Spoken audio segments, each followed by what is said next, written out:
Hello students, today we shall talk about the poem An Elementary School Classroom in Aslam.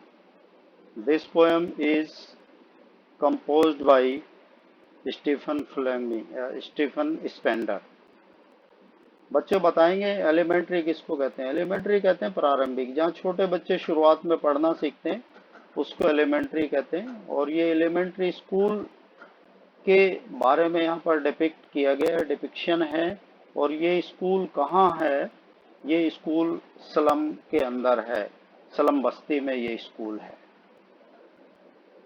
जो poet है, poet Stephen Spender हैं, and he was born in year 1909 and his demise took place in year 1995. In this poem, theme of the poem is social injustice and inequalities. समाज के अंदर जो injustice, अन्याय हो रहा था उस टाइम, और सामाजिक भेदभाव के बारे में ये पोयम है। He questions the quality of education imparted to the slum children. और उसने एक सवाल किया है कि स्लम के बच्चों को जो एजुकेशन की क्वालिटी है, जो उनको एजुकेशन दी जा रही है, उसकी क्वालिटी पर उन्होंने सवाल उठाया है। ही Woakes sharp and contrast images to bring out the plight of slum children.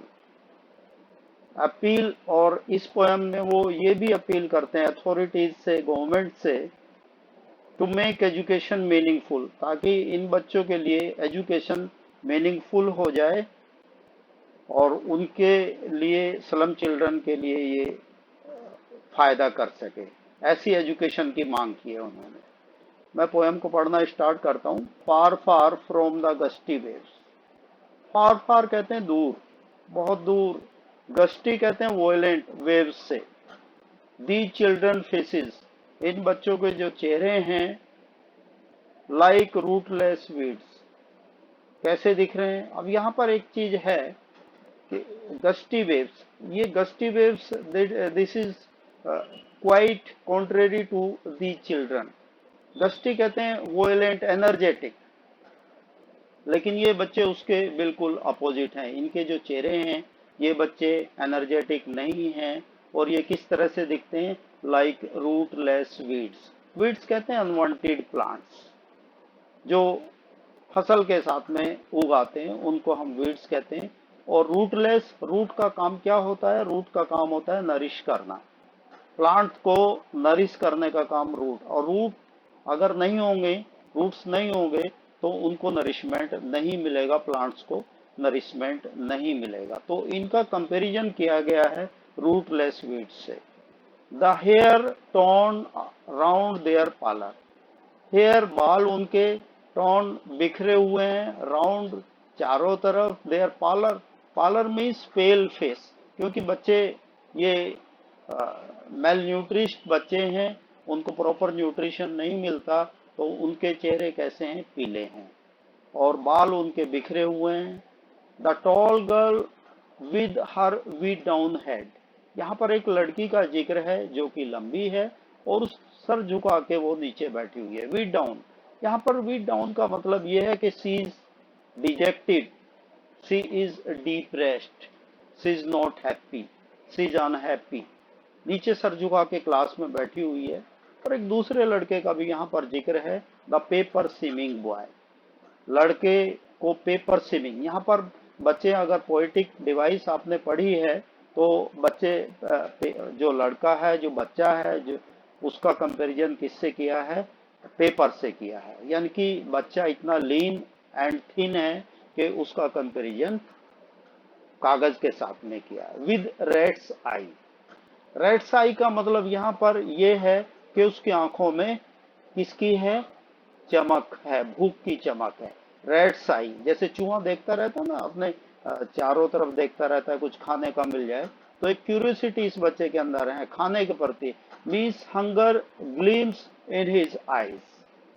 The stunted unlucky here. Stunted means undeveloped, under developed.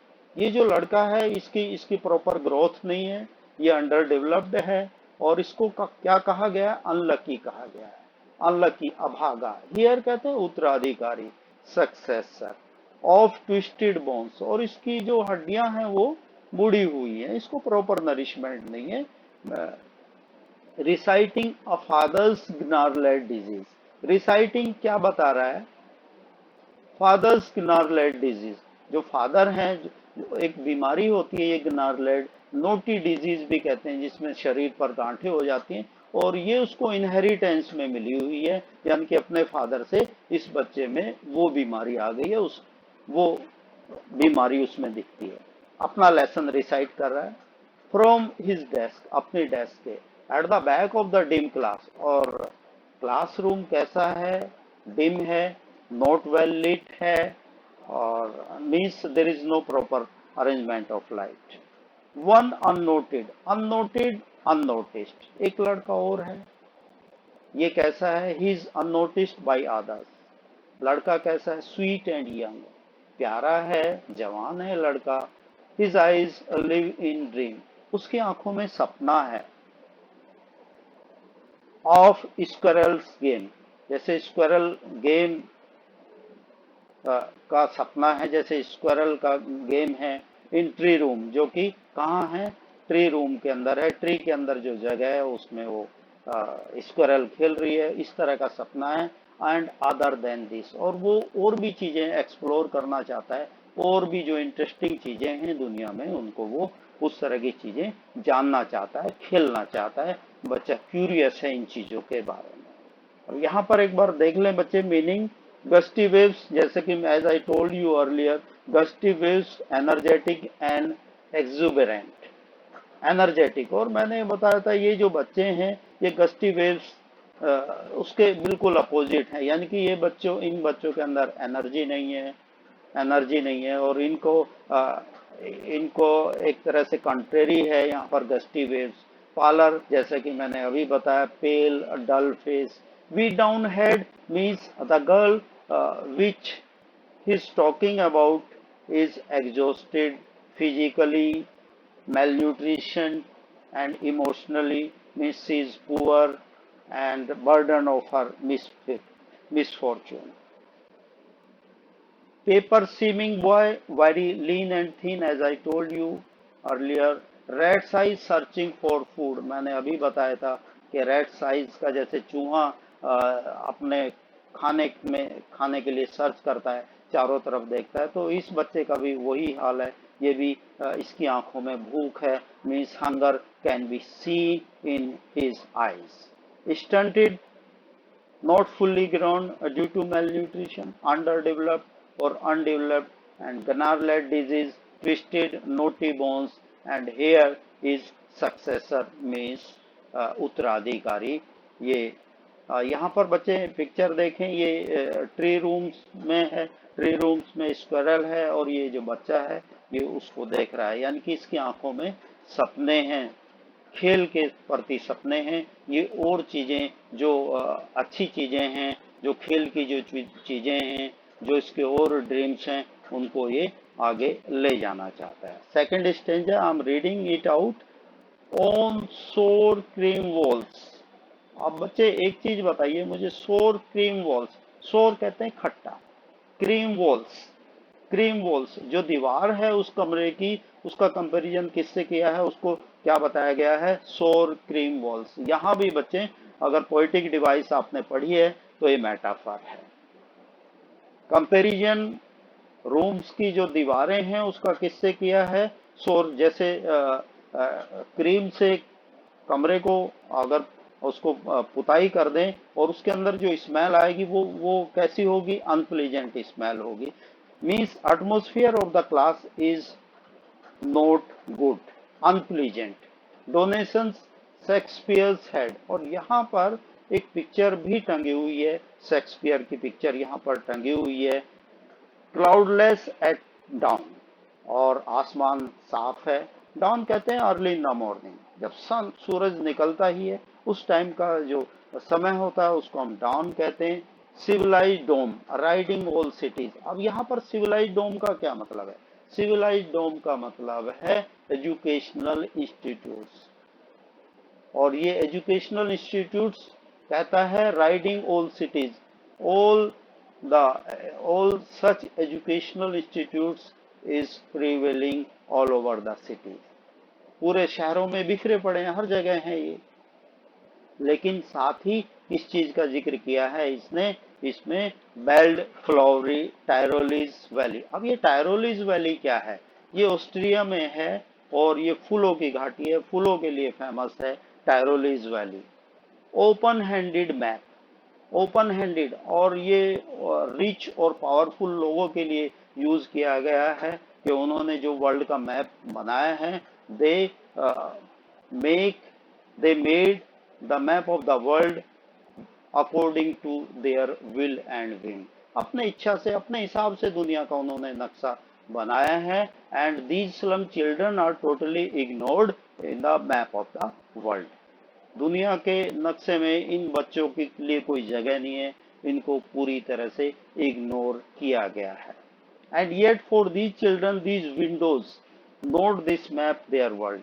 और ये जो वर्ल्ड है, उनकी जो दुनिया है, कहाँ तक सीमित है? उनकी खिड़की तक। उनके जो घर हैं, उनके जो खिड़कियां हैं, उनके जो दरवाजे हैं, वहीं तक उनकी दुनिया सीमित है। Means they are confined to their dingy hutments। अपनी जो स्लम बस्तियां हैं, वहीं तक वो लोग सीमित हैं। बाहरी दुनिया के बारे में उनको कोई भी जानकारी नहीं है। बच्चे, यहाँ पर दो तरह का वर्ल्ड दिखाया गया है। एक वर्ल्ड कौन सा है? जो जिसमें अमीर लोग रहते हैं, रिच पीपल रहते हैं। और दूसरा जो मैप है, वो उनका दिखाया गया है जो कैसे हैं? डिवोइड हैं, वंचित हैं, डेप्राइव्ड हैं, डेप्राइव्ड चिल्ड्रन हैं, who are deprived of the basic facilities, basic minimum facilities, where all their future painted with fog. क्या मतलब हुआ इसका? उनका जो फ्यूचर है कैसे पेंट है? फॉग से। आप देखें, अगर पिक्चर में, मिरर में आप तस्वीर देखते हैं, you see your self in the mirror, और अगर इस पर फॉग आ जाए तो you can't see your own image clearly. तो इनका फ्यूचर कैसा है? अनसर्टेन है, अनक्लियर है, कोई फ्यूचर नहीं है इन बच्चों का। A narrow street sealed in the lead sky. और उनका जो फ्यूचर है वो सील्ड है। कहाँ पर सील्ड है? उन्हीं तंग गलियों में, उन्हीं घरों में।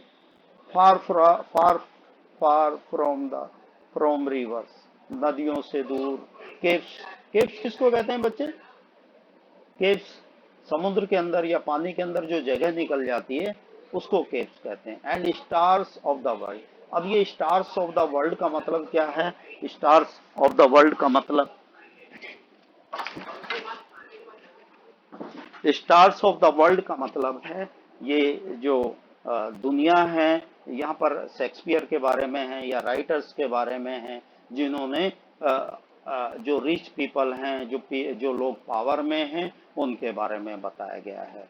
यहाँ पर अगर हम शेक्सपियर की बात करें तो शेक्सपियर ने अपना जितना भी वर्क किया उसमें जो रिच हैं, जो पावर में लोग हैं, उनके बारे में उन्होंने डिपिक्शन किया है, उसके बारे में चित्रण किया है। इन बच्चों को तो far far from the rivers, caves and stars of the world, तो दूर है इनके बारे में कोई, किसी ने कोई जिक्र नहीं किया है इनके बारे में, किसी ने कुछ नहीं लिखा है। यानी कि the children are totally ignored in the map of the world. इसमें एक बार मीनिंग देख लें बच्चे। फोग, जैसा कि मैंने बताया, uncertain and unclear. Lead sky, dull grey and depressing atmosphere के लिए कहा गया है। Stars of the world, world of literature written by writers like Shakespeare, they create images which are bright। यहाँ पर शेक्सपियर की अगर हम बात करें तो उन्होंने he tried to show the brighter side of the world।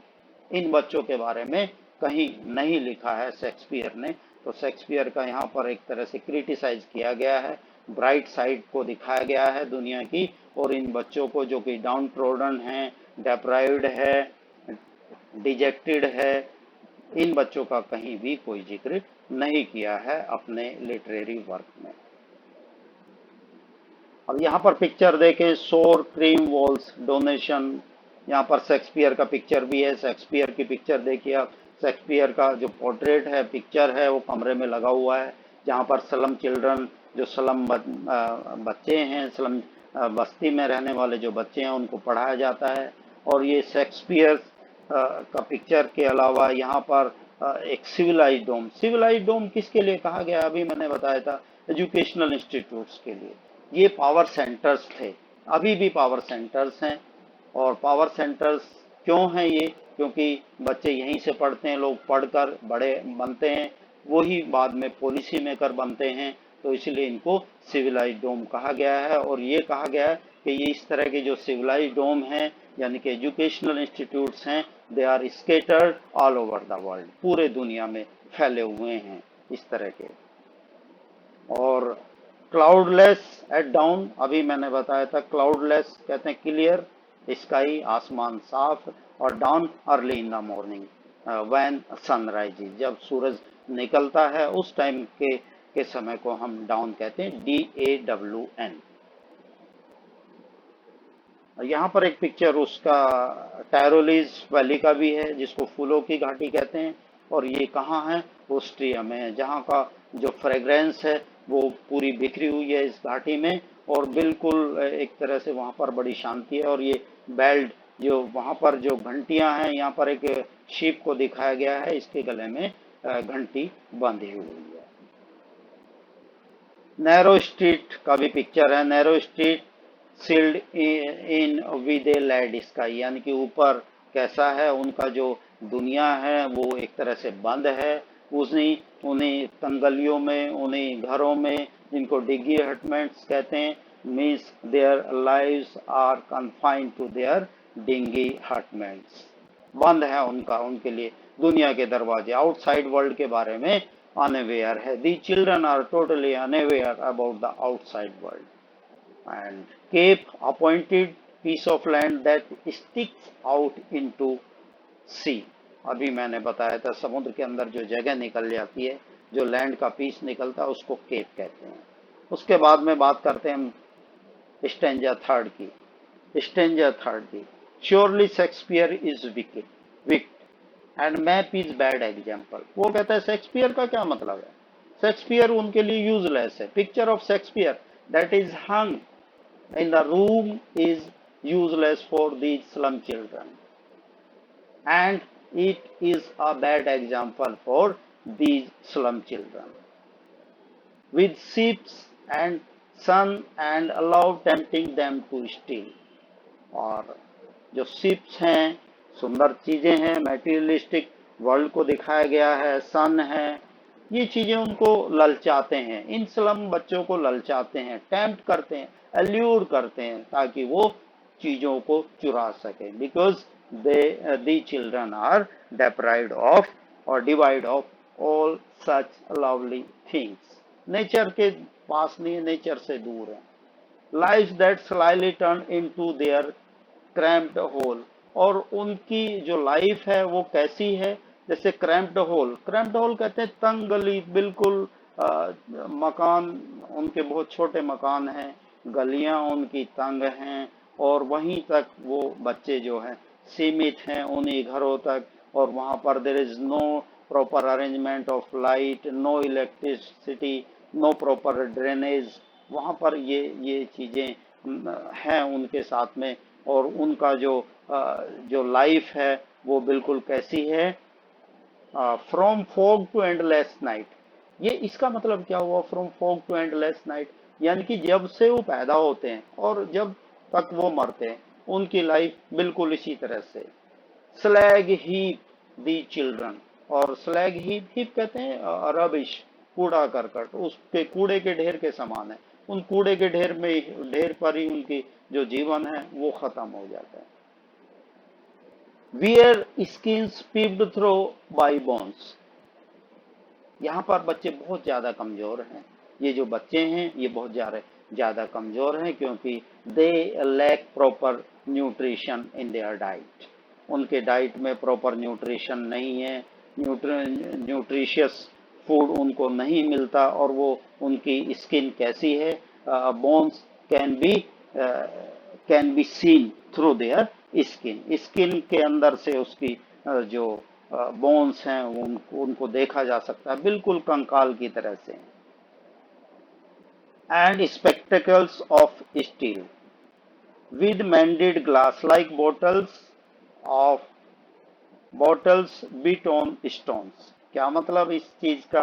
जैसे आप बोतल को पत्थर पे मार के तोड़ देते हैं, किसी हार्ड सरफेस से स्ट्राइक करके तोड़ देते हैं, उसके टुकड़े हो जाते हैं, तो उनका जो चश्मा है वो उसी तरह से बैंड किया हुआ है। और आप देखेंगे अगर चश्मे के अंदर बहुत सारे दरार हैं या उसको टूटा हुआ है या मैंड किया हुआ है या छोटे छोटे टुकड़े उसमें हैं, दरारें उसमें हैं, तो you can't see clearly through it. आप इससे इससे क्लियरली नहीं देख सकते। इसका मतलब ये है कि इनका फ्यूचर, जैसे कि अभी बताया था, बिल्कुल कैसा है, अनसर्टेन है, अनक्लियर है, क्लियर नहीं है। इनका फ्यूचर इन्हें पता ही नहीं है, इनका फ्यूचर का क्या होगा।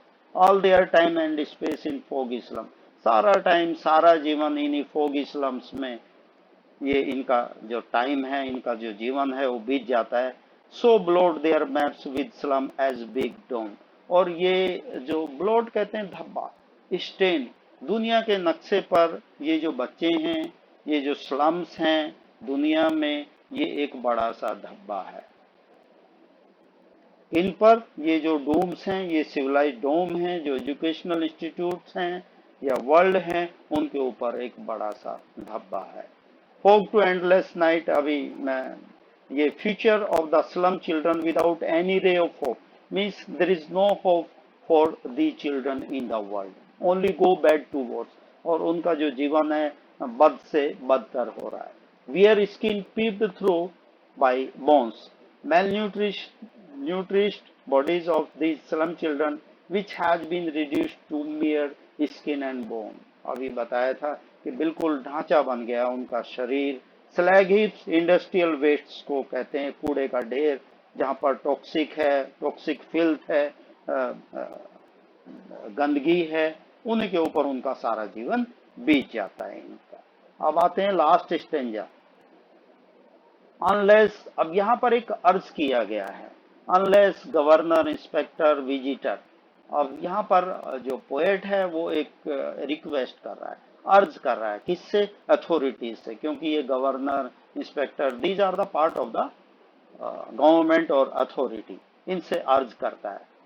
This map become their window and this window that shut upon their lives like catacomb. और ये जो मैप है, जो उनकी जो दुनिया है, जो अपने घर तक, अपनी गलियों तक सीमित है, बिल्कुल कैटाकॉम की तरह से बंद है। कैटाकॉम कहते हैं underground space, underground space where dead bodies are kept, जहां पर डेड बॉडीज को रख देते हैं। तो इनका जीवन बिल्कुल कैटाकॉम की तरह से है, बिल्कुल उनको कुछ नहीं पता, पर कोई जानकारी नहीं है, बाहरी दुनिया के, आउटसाइड वर्ल्ड के बारे में कोई जानकारी नहीं है, और उनका जीवन बिल्कुल निरर्थक है, खराब है, कोई इनकी तरफ ध्यान नहीं देता। तो वो अर्ज करता है कि आप इनकी तरफ ध्यान दें। क्या करें? Break O break open till they break the town, यानी कि जो बैरियर्स हैं, जो हिंड्रेंसेस हैं, जो ऑब्स्टेकल्स हैं इन बच्चों के रास्ते में, उनको दूर किया जाए। यानी कि जो जो बैरियर्स हैं उनको दूर किया जाए। Allow the children to explore knowledge, first hand experience, life depicted in books और ब्यूटीफुल वर्ल्ड। उनको बाहरी दुनिया के बारे में बताएं, नेचर के साथ, नेचर के बारे में उनको बताएं, उनको उन डिंगी हटमेंट से, उन तंग घरों से, तंग बस्तियों से बाहर निकालें, उनको आउटसाइड वर्ल्ड के बारे में दिखाया जाए, उनके बाहरी दुनिया के बारे में बताया जाए। And show the children to green fields, green fields, green fields का मतलब उनको नेचर, उनको बाहर लाया जाए, बाहरी दुनिया के बारे में उनको बताया जाए, उनको एक्सप्लोर करना चाहिए, so that they can explore their own world, अपना वर्ल्ड अपने आप एक्सप्लोर कर सके। उनको अपॉर्चुनिटीज दिया जाए, opportunities should be given to these slum children and make their world run azure on gold sand and let their tongues. यानी कि क्या करें? ये उनको फर्स्ट हैंड नॉलेज दिया जाए, उनको बुक्स के बारे में, नेचर के बारे में उनको अपॉर्चुनिटीज दिया जाए। अगर अपॉर्चुनिटीज इनको मिलेगी, if opportunities are given to these slum children, they can create their own history। वो अपना इतिहास खुद लिखेंगे अगर उनको अपॉर्चुनिटीज दिया जाए, उनको नॉलेज दिया जाए, उनको बाहरी दुनिया के बारे में बताया जाए। तो history, there's whose language is sun। और sun is the symbol of enlightenment। तो अपनी हिस्ट्री खुद क्रिएट कर सकते हैं। उनको सन के बारे में बताया जाए, उनको नॉलेज दिया जाए, इक्वलिटी उनको दिया जाए, इक्वल अपॉर्चुनिटीज दिया जाए, उनको इक्वल ब्लेसिंग्स दिया जाए, और उनको इक्वलिटी के बारे में इक्वलिटी उनको दी जाए। अगर उनको इक्वलिटीज दी जाएगी, इनको अपॉर्चुनिटीज दिया जाएगा, उनको प्रॉपर फैसिलिटी दी जाएगी, they can create their own history। हाँ बच्चे, ये कुछ फ्रेजेस यहाँ पर दिए हैं, इनको भी देख लें। चलो इनके बारे में बाद में बात करेंगे। तो मैंने अपने लेवल पे इनको पोएम को समझाने की कोशिश की है, और I hope you might have understood this poem well. Thank you.